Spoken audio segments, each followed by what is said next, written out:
Bueno, en esta charla, que más que nada yo espero que sea una charla, les voy a contar acerca de qué son los paradigmas.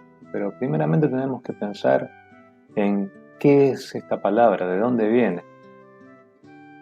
Esta palabra nos viene del griego, paradigma, dice ahí hermosamente, con todas las letras del alfabeto griego. La primera parte es para, que significa que está junto a algo o contra algo, apoyado sobre algo. Y la segunda parte de este vocablo es deigma, que significa modelo o ejemplo. Y toda la palabra completa, paradigma, la primera vez que aparece en la historia de la humanidad fue cuando la trajo al ruedo Platón. Y acá estamos hablando de alrededor del año 300 a.C., cuando, bueno, andaba Platón en aquel momento filosofando y en su escrito La República, él presenta algunas críticas a la forma de gobierno que tenía Grecia en aquel momento y particularmente tiene algunas cuestiones un poquito complicadas. En modo general les puedo contar que ahí en la República Platón hablaba sobre la justicia, la organización del Estado, cómo debían estar divididas las castas. Él hablaba de tres castas particulares. Una, la más baja, la de los trabajadores manuales, la del medio, la de los guerreros, y la superior, la de los filósofos que debían ser quienes gobernaban. Y hablaba de un fijismo social. Él opinaba que, no opinaba, él decía y fundamentaba que cada uno debe hacer lo que debe hacer.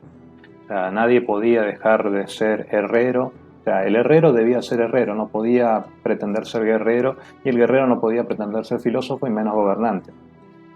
A eso me refiero con el fijismo social. No había ascendencia social establecida. Pero bueno, al final de cuentas, en la República él introduce dos conceptos, doxa y episteme, que son luego establecidos para dar una explicación en el mito de la caverna. Doxa la define como la opinión, el saber no fundamentado. Es el conocimiento que se adquiere a través de la experiencia sensible, ¿sí? A través de nuestros sentidos. Platón decía que tu mente te puede engañar. Y episteme era el saber fundamentado, ese conocimiento que se obtenía más allá de la experiencia sensible.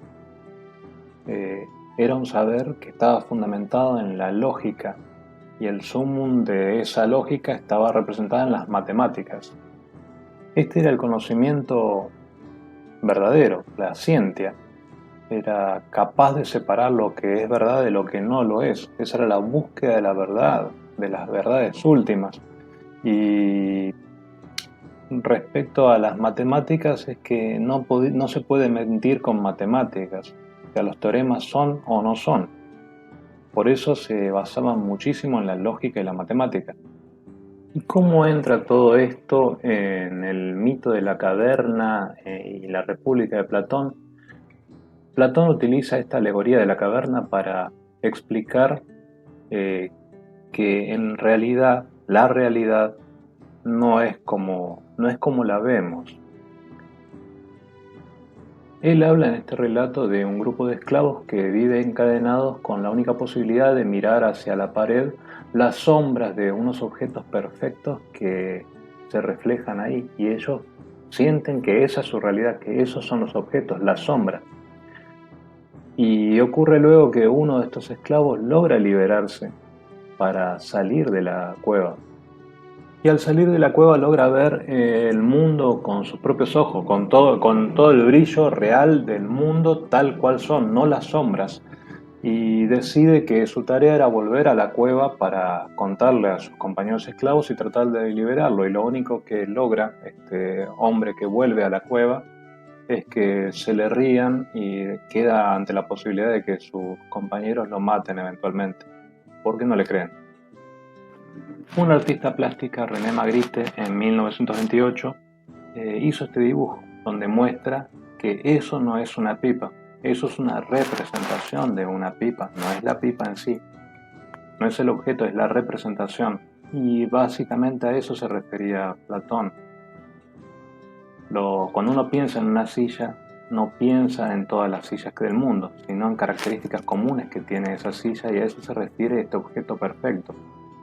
El paradigma viene a ser el ejemplo perfecto, la verdad de la milanesa que domina a todas las milanesas y las reúne en una sola.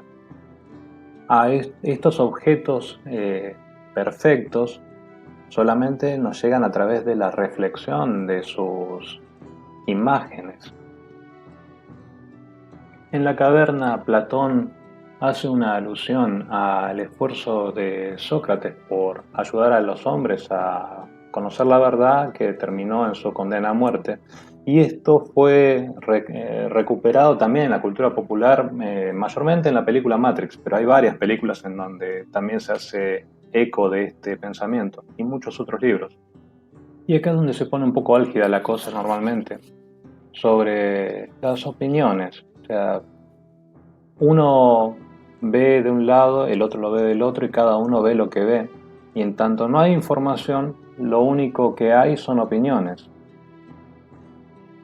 Una vez un compañero mío, mientras estudiábamos, tenía que rendir un examen y le pedían el mecanismo de nitración de alcanos. Y los alcanos se pueden nitrar con ácido nítrico o ácido nitroso, y él no estaba seguro. Así que agarró y dibujó un 3 que si lo mirabas más o menos parecía un 2, o un 2 que si lo mirabas más o menos parecía un 3. Y el asunto es que cuando no hay información concluyente todas las opiniones son iguales, pero cuando hay evidencia sobre un hecho, hay información, ya la opinión no es necesaria. O sea, esa opinión ya puede ser valorada y pueden haber opiniones erradas y opiniones que sean correctas. Fernando Sabater es un filósofo español, catedrático en la Universidad Complutense, doctor en filosofía. Él nos dice que no hay que respetar las opiniones, hay que escucharlas, sí, hay que respetar a las personas, pero no a las opiniones, porque no todas las opiniones son igualmente valorables. Lo que yo sé, por ejemplo, de anatomía normal y comparada de los protóstomos y los deuteróstomos puede no ser correcto porque no es mi especialidad. Puedo estar equivocado. Y son opiniones. Y son en ese caso opiniones, porque no están basadas en un conocimiento verificable, una verdad fundamentada, un saber fundamentado. Es lo que yo opino, es lo que a mí me parece, ¿sí? Y lo que a mí me parece puede ser erróneo. En cambio, cuando ya estamos hablando de la comunidad científica es otra historia, que también se puede equivocar. Pero ¿quién tiene razón acá entonces? ¿El que dice que es un 6 o el que dice que es un 9? En tanto no sepamos quién lo escribió, vale lo mismo. ¿Qué hizo mi profesora con el ácido nítrico y el ácido nitroso? Le preguntó qué escribió, cuál fue su intención en escribirlo, porque si escribió que era con nitroso estaba mal. Lo mismo pasa acá. Si encontrás quién lo escribió, le preguntás si era un 6 o era un 9. Y saltamos del siglo IV a.C. nuevamente al siglo XX, donde fue recuperado este concepto de paradigma por Thomas Kuhn, un físico que se pasó al lado oscuro de la ciencia y empezó a filosofar. Suele decir mi hermano que soy pesado y si me voy por las ramas nos caemos. Entonces, ¿a dónde va todo esto? ¿Qué es lo que dice finalmente Kuhn sobre qué es un paradigma? Un paradigma es un conjunto de realizaciones científicas universalmente conocidas que durante cierto tiempo proporcionan modelos de problemas y soluciones a la comunidad científica.